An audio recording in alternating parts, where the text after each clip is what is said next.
E olha, seguindo a nossa semana, aprendendo mais sobre as formas de linguagem, vamos falar hoje sobre aumentativo e diminutivo. Tem muita coisa para entender ainda, né? Quem vai explicar para a gente é o professor Rafael Farias.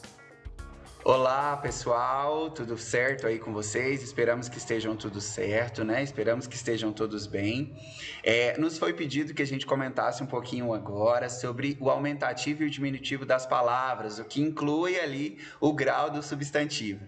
Sabe aquela fala que você geralmente escuta por aí de nossa, concordo em gênero, número e grau? Então, gente, na maior parte das vezes, se não todas, tá? Vou ressaltar aqui essa situação. Isso está equivocado, porque grau não necessariamente exerce ali funcionalidade de concordância. A gente vai entender um pouquinho sobre isso. Primeiro, o substantivo é a palavra que vai dar nome aos seres de modo geral. Então, como essa palavra dá nome aos seres de modo geral, é um termo de possibilidades variáveis, ou seja, é uma palavra que pode ser alterada quando eu desejo exprimir ou expressar alguma outra forma diferente ou alguma outra situação que a gramática permite ou que eu desejo enquanto ser social. Então, eu tenho, por exemplo, a palavra aluno.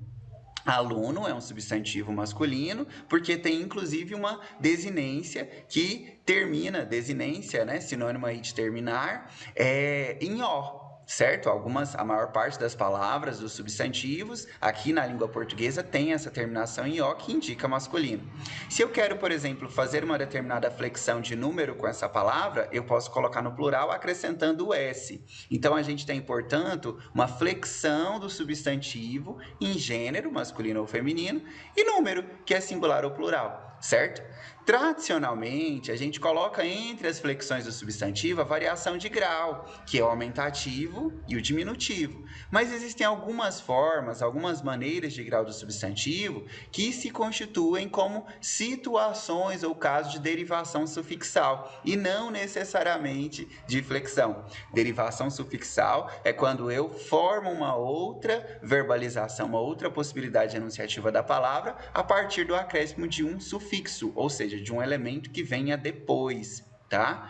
Sobre os graus do substantivo, nós temos então algumas categorias. Nós temos o substantivo de grau analítico e os substantivos de grau sintético. O que é isso, professor? Como assim? O senhor está fundindo minha cabeça. Calma, gente. A gente usa isso sem necessariamente ter consciência de como que isso se classifica, tá? Em muitos pontos, né, a gente nem imagina que existe o grau analítico ou sintético do substantivo, mas a gente tem convicção de uso da língua dentro de determinadas possibilidades. Se a gente entender o que está no bastidor da língua, fica muito melhor para a gente. Então, calma, né? Isso acontece mesmo.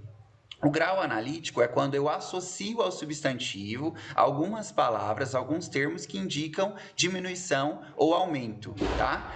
Por exemplo, quando eu falo assim, nossa, essa emissora é enorme, a emissora enorme. Então, o que eu tenho? Associei ao substantivo emissora o indicativo ali, ó, enorme, tá vendo? E isso faz com que eu, né, necessariamente tenha um grau, um acréscimo maior ali da minha situação. Quando eu digo, por exemplo, escola pequena, barco pequeno, casa imensa, imensa casa e tudo mais. E o grau sintético é quando eu faço essas possibilidades indicativas de aumentativo ou diminutivo dentro da própria palavra.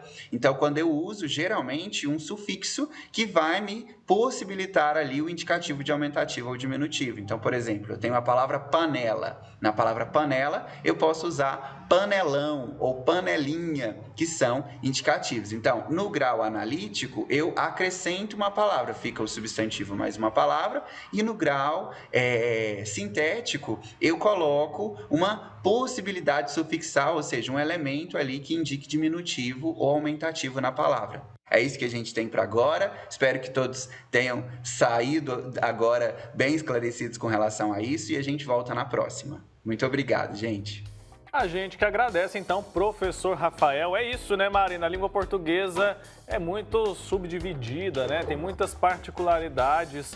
E a gente entende, quando o professor conta pra gente, conversa, que a gente acaba usando e a gente aprende, né, no dia a dia mesmo, a classificar as palavras, a fazer essas flexões. Então, não é tão complicado quanto parece. Não é não. Quando a gente vê esses nomes aí, eles assustam, né? Mas como o professor disse, a gente usa mesmo no dia a dia sem nem ter consciência, né? De forma inconsciente. Quem aí não usa no dia a dia, né? Os diminutivos. Tem gente que adora falar no diminutivo, né? Aquelas pessoas mais fofinhas que falam muito assim, né?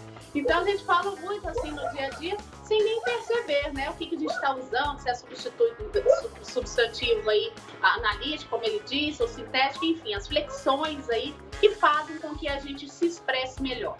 Assim como ele explicou ontem, os adjetivos, acontece também com os substantivos, né? Bacana demais a gente conhecer mais um pouquinho da nossa língua portuguesa. Tem gente que assusta quando o professor começa a explicar, ele mesmo sabe, né? Quando ele fala aqueles nomes que assustam, ele fala, calma, gente, calma, que não é tão complicado assim. Mas é isso, a língua portuguesa é muito rica e aos pouquinhos a gente vai aprendendo mais junto com vocês no programa Aqui em Casa. E amanhã tem mais